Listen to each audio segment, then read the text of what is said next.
Voilà, de retour sur ce plateau après cette brève pause. Nous avons dit au revoir à Jacob Simbi et nous disons bienvenue à Moïse Tchamala. Bonjour et bienvenue.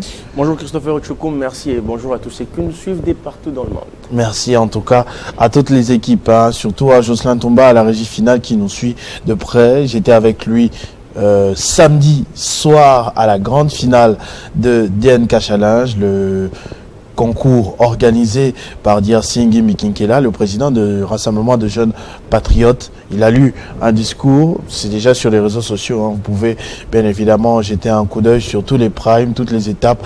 48 entrepreneurs se sont, on va dire, battus, ont donné les arguments qu'il fallait pour remporter la cagnotte de 20 millions de francs congolais d'accompagnement pour un projet d'entrepreneuriat et jusqu'à la fin. Comme vous le voyez sur ces images samedi, la fête était totale. Les invités étaient émerveillés par les différents projets très ambitieux de ces jeunes qui veulent révolutionner les choses.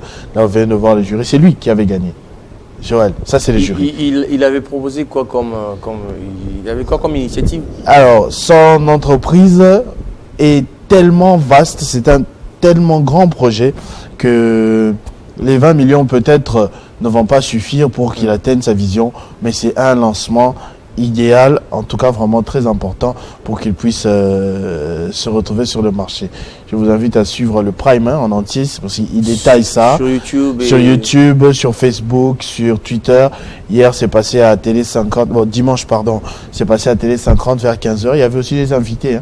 Ça, c'est un élu, le député provincial de Limete, qui a représenté l'ambassadeur Bob Boba, le directeur de protocole du président de la République.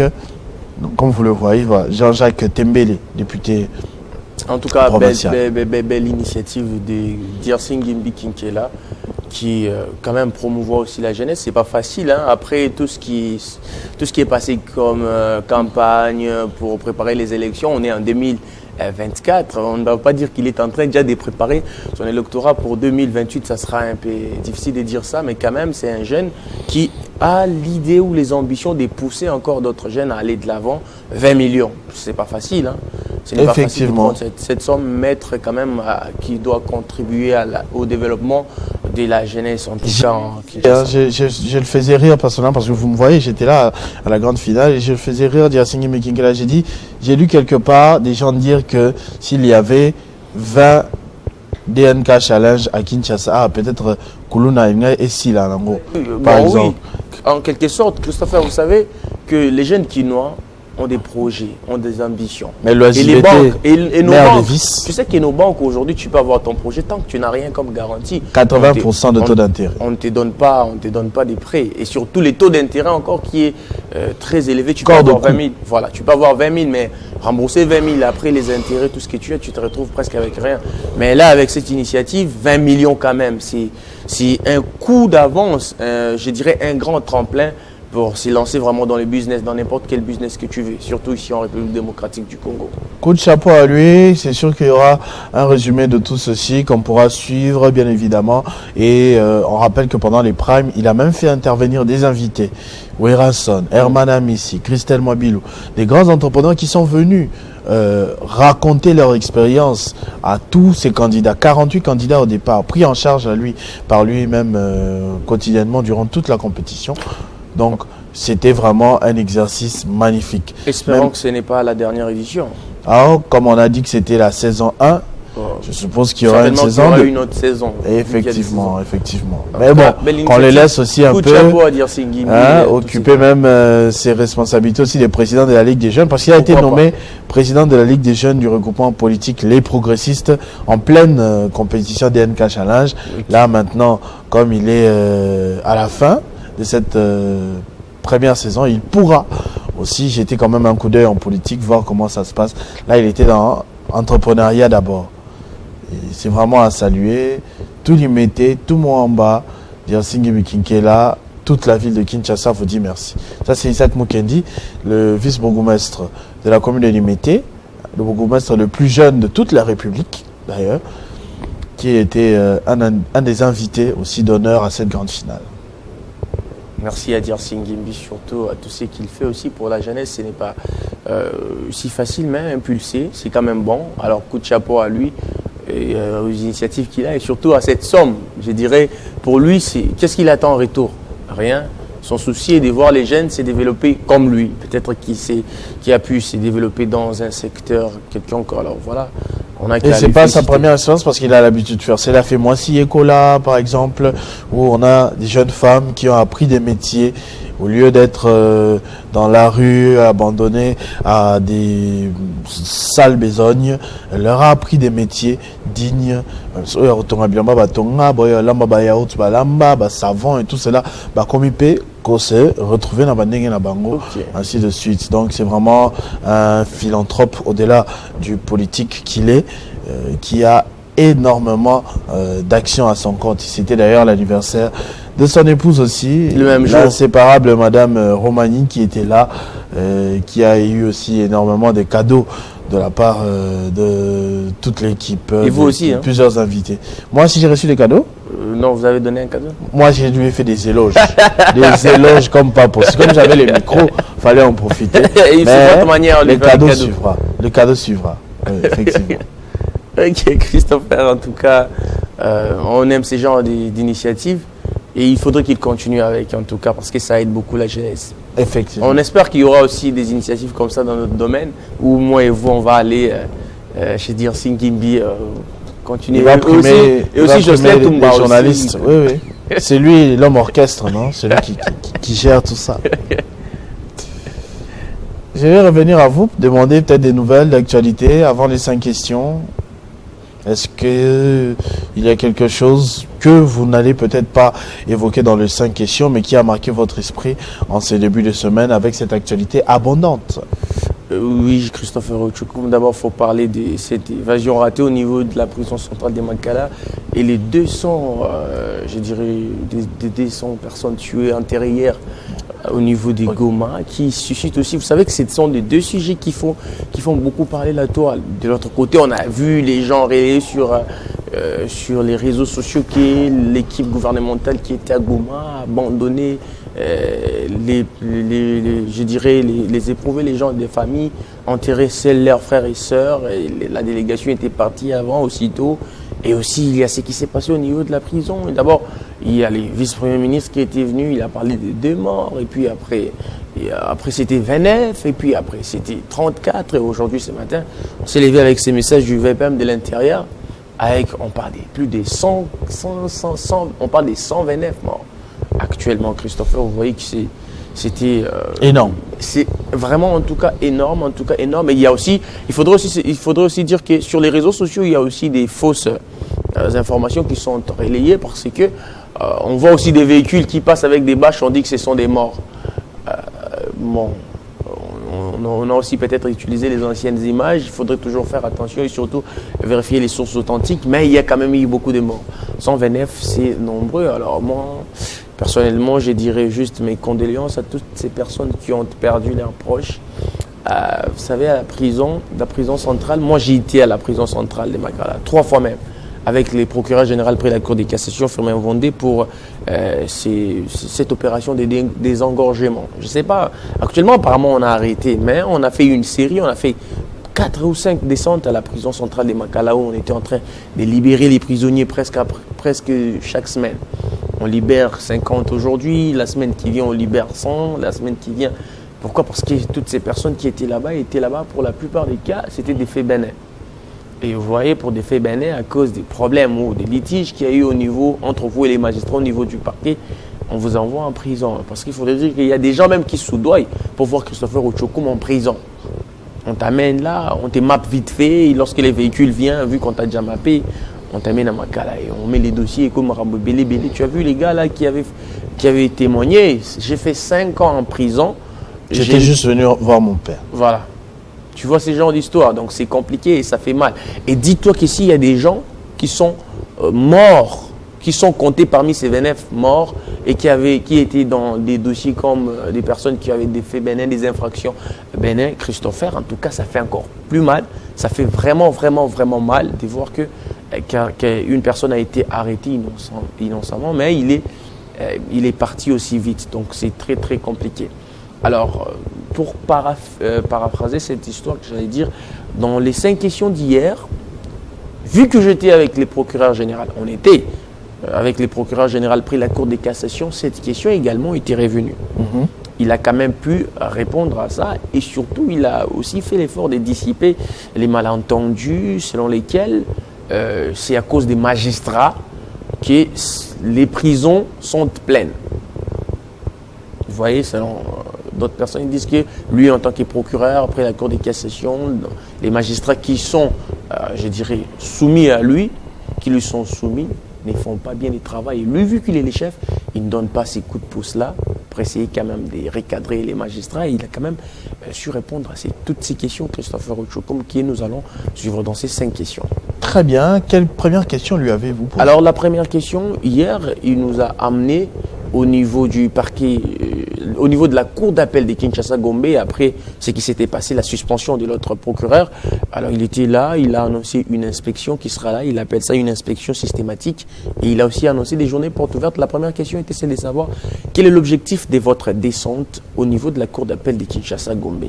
Ensuite, la réponse.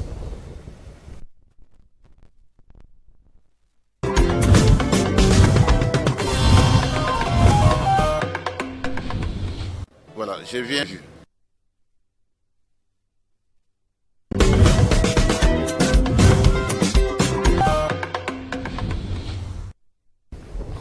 On a suivi Firmin Vendée. Tout justement, Christopher Ochokom, vous avez entendu ce qu'il a dit par rapport à ce qui se passe entre les magistrats. Tous ceux qui ne vont pas faire ce qu'il faut, ils seront, je dirais, sanctionnés sévèrement. Alors, la deuxième question était celle de savoir, il y a actuellement un bras de fer entre les magistrats et les ministres de la Justice. Donc, selon vous, qui devait donner l'exemple pour que la paix règne entre les deux? Parce que vous savez qu'au niveau de la magistrature suprême, dont les présidents et Dieudonné Kamoleta, il avait convoqué les ministres de la Justice, mais également aussi les magistrats, pour quand même essayer de trouver un compromis entre les deux. Ils doivent travailler en union pour que tout se passe bien, en harmonie surtout.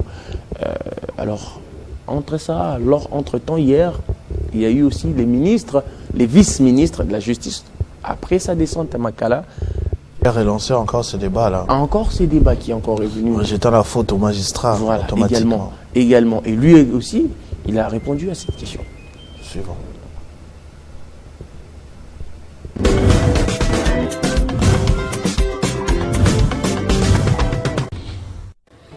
Nous ne sommes pas ici pour faire l'apologie de qui que ce soit.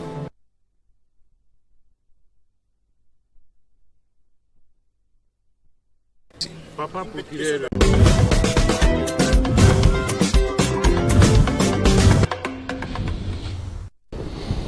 C'est vrai que ce n'est pas honorable, c'est vrai que ça ne sonne pas bien qu'on dise qu'il y a un bras de fer entre magistrats et ministre de la Justice.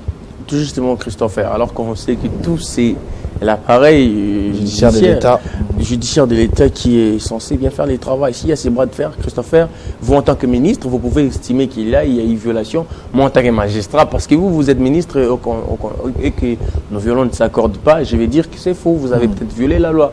Ils vont commencer à se surveiller mutuellement. Qui a violé, qui n'a pas violé. Qui a violé et qui n'a pas violé. Et tous nous savons que dans la justice, il y a plusieurs manières d'interpréter les infractions et ça sera très difficile pour avoir un commun accord.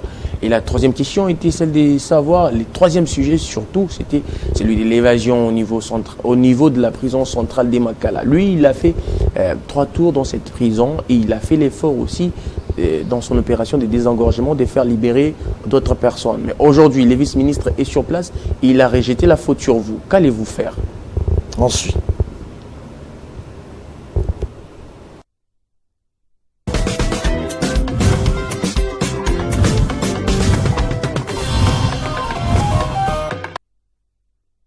Du parquet fait sa mission.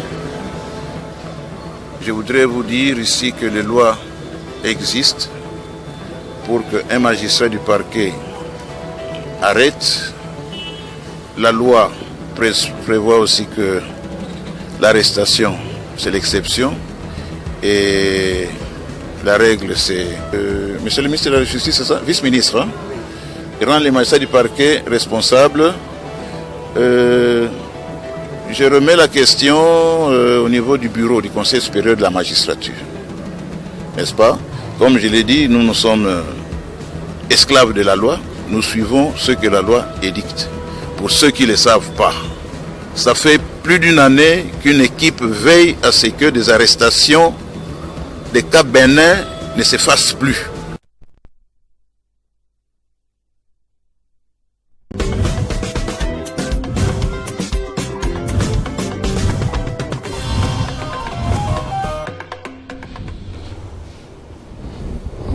J'allais dire oui, Jean-David Kilolo.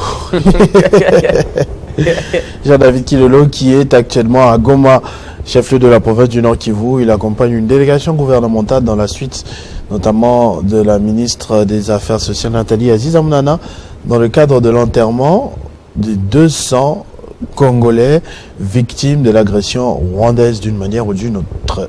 Effectivement, Christopher Ochokoum, vous avez entendu, il a dit que ça fait plus d'une année qu'une commission a été installée au niveau de la prison centrale de Makala pour tout justement traiter ces dossiers ou des personnes qui ont des faits bénins qui ne puissent pas être dans la prison centrale, dans ces centres carcérales. Alors, la troisième question était celle de savoir La quatrième.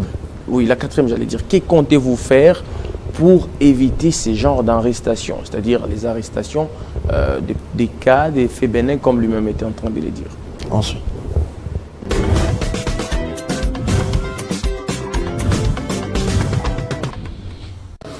J'ai une équipe qui est à la prison centrale de Makala qui veille jour et nuit à ce que les arrestations des faits bénins ne se fassent plus. Ça, c'est le désengorgement, c'est un souci majeur. Le problème fut posé en son temps au chef de l'État. Le chef de l'État m'a déjà répondu parce que pour moi, la seule et la dernière thérapeutique par rapport à l'évolution, par rapport à l'augmentation de la population, la seule thérapeutique demeure la construction de nouvelles prisons. Un point, un trait. Là, on est tous d'accord qu'on construit de nouvelles prisons par rapport à cette évolution exponentielle de la population de la ville de Kinshasa. Je crois que les problèmes ne se poseraient pas. Bon, je ne dis pas aussi que tout ce qui se dit n'est pas tellement correct, mais c'est pourquoi nous veillons à des inspections pour remettre toujours les magistrats dans les rangs. Mais nous veillons à ça. Donc, de manière claire, tirer la conclusion par rapport à ce qui a été dit et par rapport à ce que moi j'ai dit.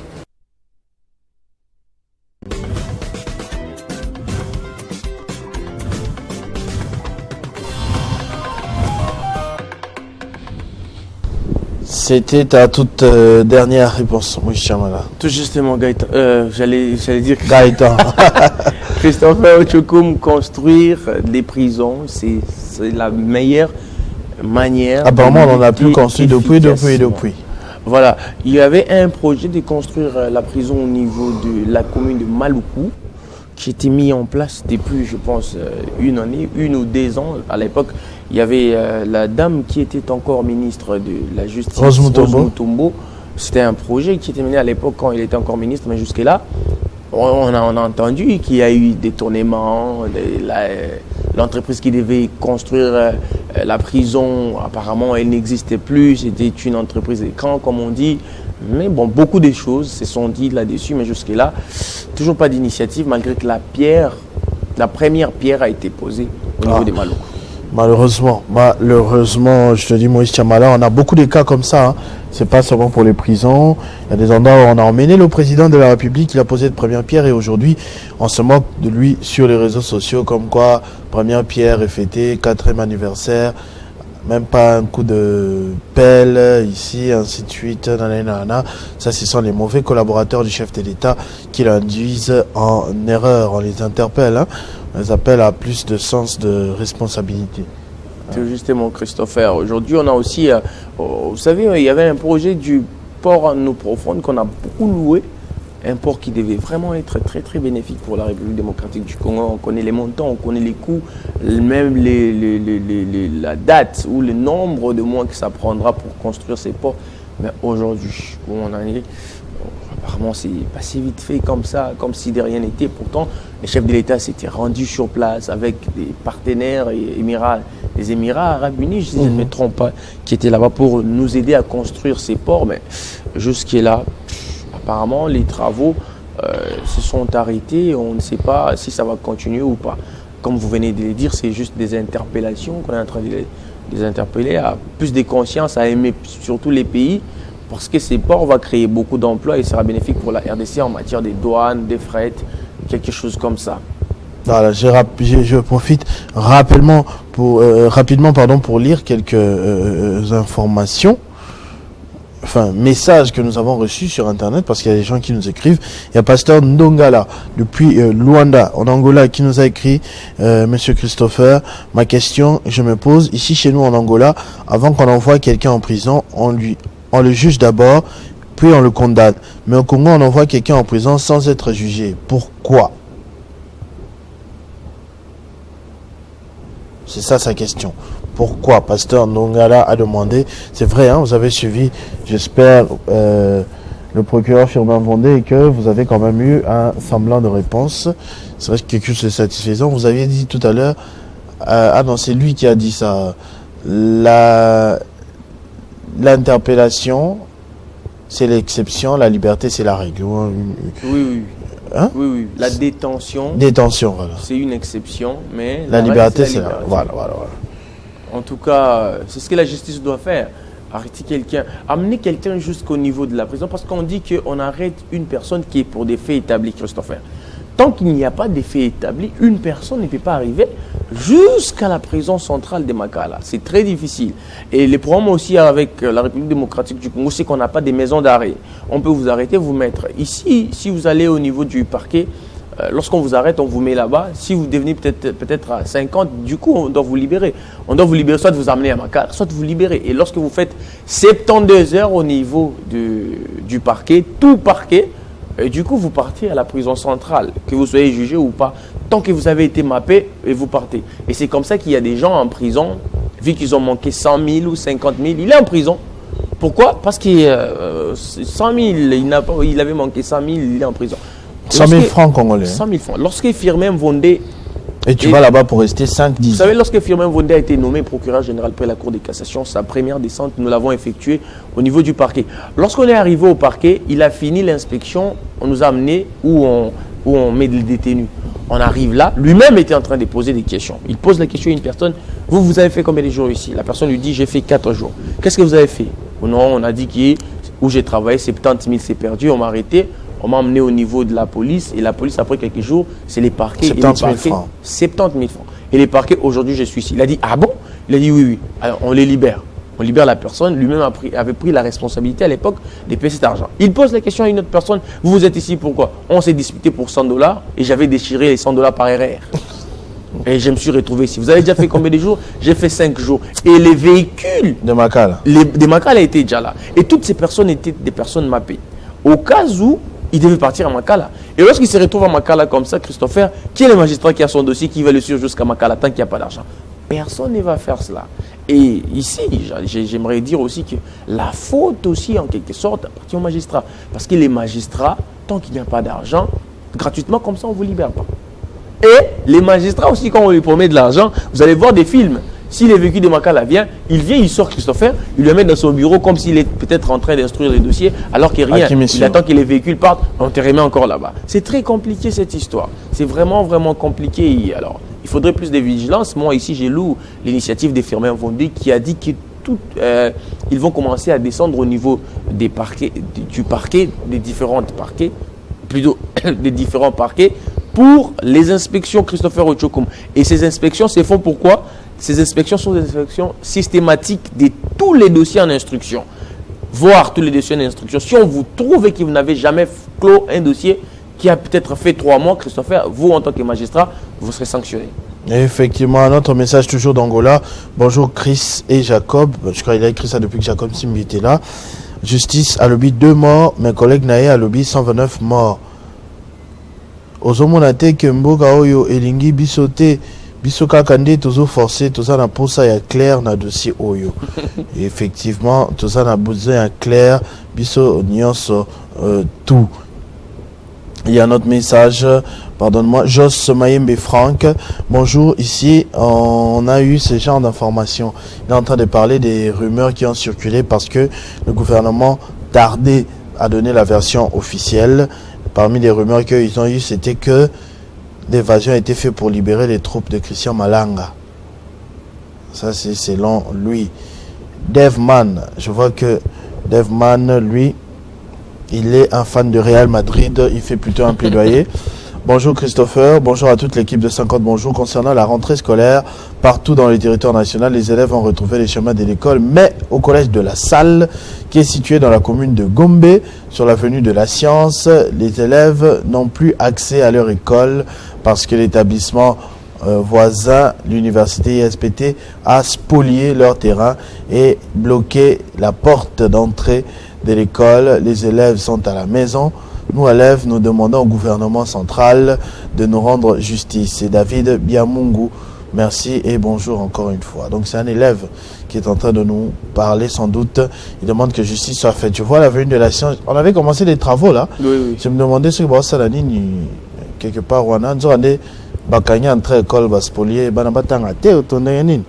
J'ai vu ça. C'est même passé ici. C'est un acte de sabotage de la part, je ne sais pas, de l'architecte, de la part du maître de projet. C'est du sabotage. Le président de la République qui tient à une formation de qualité pour les enfants, qui a lui-même instauré la gratuité de l'enseignement, ne peut pas autoriser de telles choses. Vous risquez d'avoir des problèmes. Veuillez déjà vous-même, le plus tôt possible, vous remettre dans l'ordre pour permettre aux élèves du collège de la Salle d'étudier. On est déjà au 2e jour de cours. Et c'est très compliqué parce que ce même sujet est revenu aussi dans notre journal d'hier.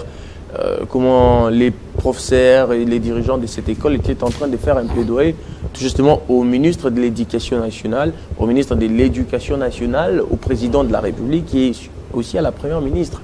Quand même, il faut qu'ils essayent de voir ça parce que c'est la rentrée. Et il le faisait même avant la rentrée, Christopher. Il vous souviendra qu'il y a de cela 2 semaines que les dirigeants de cet établissement passaient dans différents médias pour essayer de dénoncer cette spoliation. Mais jusque-là, rien n'est fait. Alors hier, c'était la rentrée. Aujourd'hui, c'est les jours qui viennent. Les enfants sont toujours à la maison. Et hier, ils étaient venus, ils étaient juste là à l'extérieur. Ils ne sont pas entrés. Ils étaient là en train de voir leur école de loin, un tout petit peu comme les Égyptiens qui étaient en train de voir les enfants d'Israël en train de traverser la mer Rouge. Effectivement. Merci beaucoup, Moïse Chamala. Je crois que vous en avez fini avec nous. Vous avez fini? Oui, Christopher Ochukum. Effectivement, si vous avez un message à passer, vous pouvez le faire. Là, je suis en train de voir quelqu'un qui m'a écrit. C'est Madame Palmira. Elle était avec nous ici en stage à Télé 50. Elle me demande de souhaiter un heureux anniversaire à son père. Heureux anniversaire à votre papa, Madame Palmi. Malheureusement, vous ne m'avez pas dit comment il s'appelle votre père. Je ne sais pas comment il s'appelle, mais heureux anniversaire à votre papa, Madame Palmira. Madame Palmira qui était avec nous ici autrefois. Merci Christopher Ochukum. Il s'appelle le pasteur Jean Chèche. C'est aussi le père de Nathalie Yoko. Bon. Le pasteur Jean Chèche. Et heureux anniversaire à vous de la part de Palmi, à votre fille bien-aimée. Le pasteur de Nathalie Yoko, il faut préciser. Ok. Papa pasteur. Ça, c'est très bien. Donc, on va souffler un tout petit peu en attendant la suite de programme. On m'a signalé qu'un invité était déjà de l'autre côté.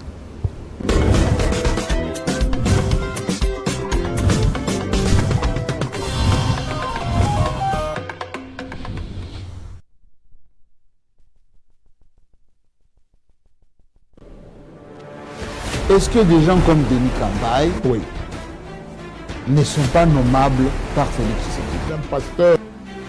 Bitumba oyo Rwanda la distribution ya mnyela mboka Congo et pas wapi bako bomo ba congolais bon temps. On a vu au stade de Martyrs samedi, c'est plutôt Erasson qui rend témoignage.